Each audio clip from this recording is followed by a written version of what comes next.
Corona virus की वजह से दुनिया थम गई है। भारत में इस वायरस की वजह से दुनिया के सबसे बड़े लॉकडाउन का चौथा फेज शुरू हो चुका है। सारी वैसी जगह अब भी बंद है जहां भीड़ हो सकती है और यात्रा के लिए मेट्रो, ट्रेन, फ्लाइट्स पर भी पूरी तरह रोक है। चौथे चरण की शुरुआत आज से हुई है।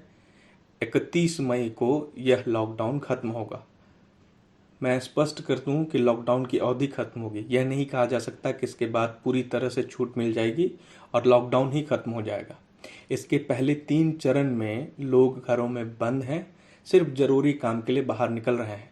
कोरोना की वजह से सबसे पहले जनता कर्फ्यू लगाया गया।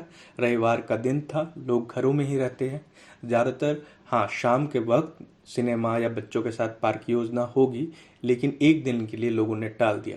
फिर कोरोना की गंभीरता को देखते हुए केंद्र सरकार ने मंगलवार को संपूर्ण लॉकडाउन का ऐलान कर दिया। चौथे चरण के लॉकडाउन के लिए भी केंद्र सरकार ने राष्ट्रीय आपदा प्रबंधन प्राधिकरण यानी एनडीएमए से राय मांगी थी, जिसके बाद केंद्र सरकार ने यह फैसला लिया कि यह लॉकडाउन जारी रहेगा। राज्य और केंद्र शासित प्रदेशों को भी देशबंदी जारी रखने का निर्देश दिया गया है। हालांकि इस बार राज्य के पास भी अपने हित में छूट देने या सख्ती करने का ज़्यादा अधिकार है। 125 करोड़ की आबादी अब लगातार 68 दिनों तक बंदिशों में रहेगा। दुनिया के किसी भी देश में इतनी बड़ी आबादी के साथ इतने दिनों तक चलने वाला यह सबसे बड़ा लॉकडाउन है। विस्तार से समझ लीजिए कि क्या खुला रहेगा और क्या बंद रहेगा। वैसी हर जगह बंद रहेगी जहां भीड़ हो सकती है। पार्क, धार्मिक स्थल, स्कूल, मॉल, राजनीतिक आयोजन या किसी भी तरह की वैसी जगह जहां एक साथ कई लोगों के जमा होने की संभावना है, बंद है। छोटी दुकानों को खोलने की इजाज़त होगी, लेकिन इसे भी बंद करने और खोलने का समय तय होगा, उसी अनुसार काम करना होगा। विस्तार से समझिए कि नई गाइडलाइन जो आ रही है उसमें क्या क्या है।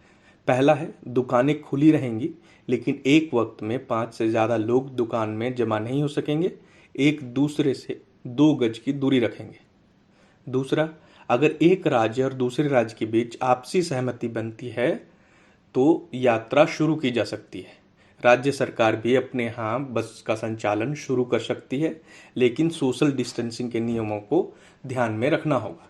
स्पोर्ट्स कॉम्प्लेक्स और स्टेडियम खुल सकेंगे, लेकिन दर्शकों को इजाज़त नहीं होगी कि वहां जाकर वह मैच देख सकें या खेल का आनंद ले सकें। आप बाहर का खाना खा सकेंगे, लेकिन अपने घर में। रेस्टोरेंट खुले रहेंगे, लेकिन सिर्फ होम डिलीवरी की जा सकेगी। रेस्टोरेंट में बैठकर खाना अभी भी संभव नहीं है। सिर्फ वही होटल चालू रहेंगे जहां health, police, government officials, health workers और लॉकडाउन की वजह से फंसे पर्यटक रह रहे हैं। बस डिपो पर चलने वाले कैंटीन, रेलवे स्टेशनों पर, एयरपोर्ट्स पर चलने वाले खाने पीने की दुकान अब खुल सकेंगी। राज्य सरकार भी फैसला ले सकती है। राज्य सरकार को इस बार बहुत सारे अधिकार दिए गए हैं। राज्य सरकारें खुद ही ग्रीन जोन, ऑरेंज जोन और रेड जोन तय कर सकेगी और उसी हिसाब से छूट दी जा सकेगी। उन्हें यानी राज्य सरकार को सिर्फ केंद्र सरकार और स्वास्थ्य मंत्रालय के निर्देशों का ध्यान रखना है। रेड और जोन के अंदर जिला प्रशासन कंटेनमेंट जोन का निर्माण कर सकती है। इस कंटेनमेंट जोन में क्या होगा? कंटेनमेंट जोन में पहले की तरह सिर्फ जरूरी सेवाएं जारी रहेंगी। इसमें लोगों के अंदर जाने और अंदर से बाहर आने पर रोक रहेगी। कंटेनमेंट जोन के अंदर कॉन्टैक्ट ट्रेसिंग और घर घर जाकर सर्विलांस बढ़ाना होगा। रात का कर्फ्यू जारी रहेगा। शाम 7 बजे से सुबह 7 बजे तक लोग किसी तरह की आवाजाही नहीं कर सकेंगे। जरूरी सेवाओं पर यह प्रतिबंध लागू नहीं होगा। स्थानीय प्रशासन इस बारे में जरूरी आदेश जारी कर सकता है। हालांकि यह स्पष्ट किया गया है कि 65 साल से ज़्यादा उम्र के लोग, पहले से बीमार लोग, गर्भवती महिलाएं और 10 साल से कम घर में ही रहेंगे। कहा है कि आरोग्य सेतु ऐप का इस्तेमाल करें। हालांकि आरोग्य सेतु ऐप के लिए अनिवार्य शब्द का इस्तेमाल नहीं किया गया। सलाह दिया गया है कि आप इसका इस्तेमाल करना शुरू कर दें। खासकर दफ्तरों और कामकाज की जगहों पर सुरक्षा के लिए एम्प्लॉयर को यह रखना चाहिए। गृह मंत्रालय ने स्पष्ट निर्देश दिया है कि सभी राज्य और केंद्र शासित प्रदेशों की सरकारों को यह सुनिश्चित करना होगा कि वे मेडिकल प्रोफेशनल जैसे डॉक्टर, नर्स, पैरामेडिकल स्टाफ, सफाई कर्मचारी और एम्बुलेंस की आवाजाही होने दें। इसमें रुकावट नहीं होनी चाहिए। सभी राज्य और केंद्र शासित प्रदेशों को सामान ढुलाई करने वाले ट्रक या अन्य वाहनों की आवाजाही सुनिश्चित करनी होगी। इसमें खाली ट्रक भी शामिल होंगे। पहले 3 फेज में क्या हुआ वो भी याद कर ले थोड़ा। पहला फेज था 25 मार्च से 14 अप्रैल का।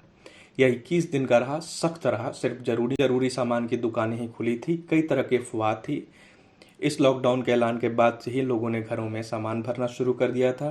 कई चीजें महंगी हो गई थी और कालाबाजारी शुरू हो गई थी। हालांकि सरकार इस पर कड़ी नजर रख रही थी। दूसरा फेज कैसा था? दूसरा फेज था 15 अप्रैल से 3 मई का। 19 दिनों का फेज था यह। हॉटस्पॉट को छोड़कर ऑरेंज ग्रीन जोन में दुकानें खोलने की परमिशन दी गई।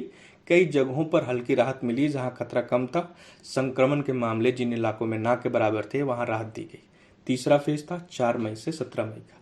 यह 12 दिनों का था।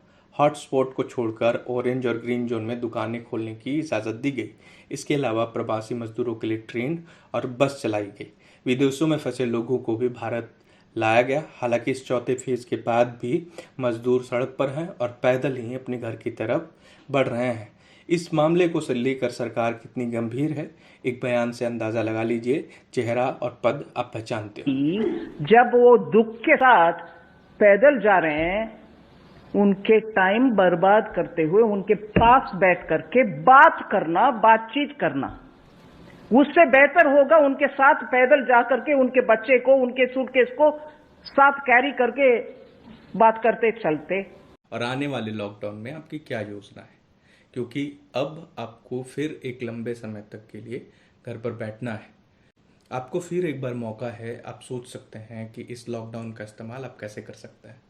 लेकिन मेरा जो व्यक्तिगत तौर पर लॉकडाउन बीत रहा है वो कुछ इस तरह है कि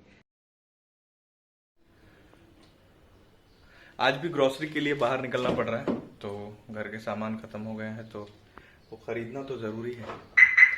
तो ग्रोसरी के लिए निकल रहा है। रिलायंस स्मार्ट में ये हुआ है कि अब पहले मैं लॉकडाउन में भी पहले राशन खरीदने के लिए यहाँ आया हूँ, लेकिन उस वक्त आसानी से एंट्री थी। लेकिन अब आपको रोका जाता है। अंदर अगर भीड़ है तो एंट्री नहीं मिलती। अंदर खाली होता है, उसके बाद ही एंट्री मिलती। तो एक साथ यहाँ से 5-7 लोगों को एंट्री मिल रही है। उससे ज़्यादा लोग हैं तो उनको रोक दिया जा रहा है।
शुरू कर दिए हैं।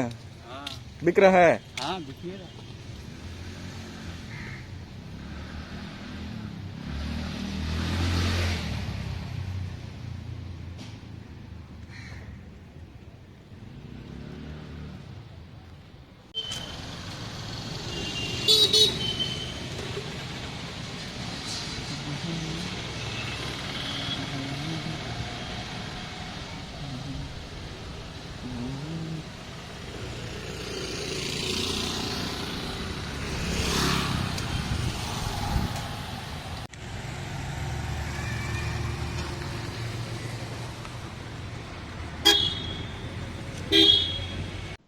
पहले लॉकडाउन से लेकर अब चौथे लॉकडाउन तक जो आज से शुरू हो गया है, क्या फ़र्क देखते हैं आप?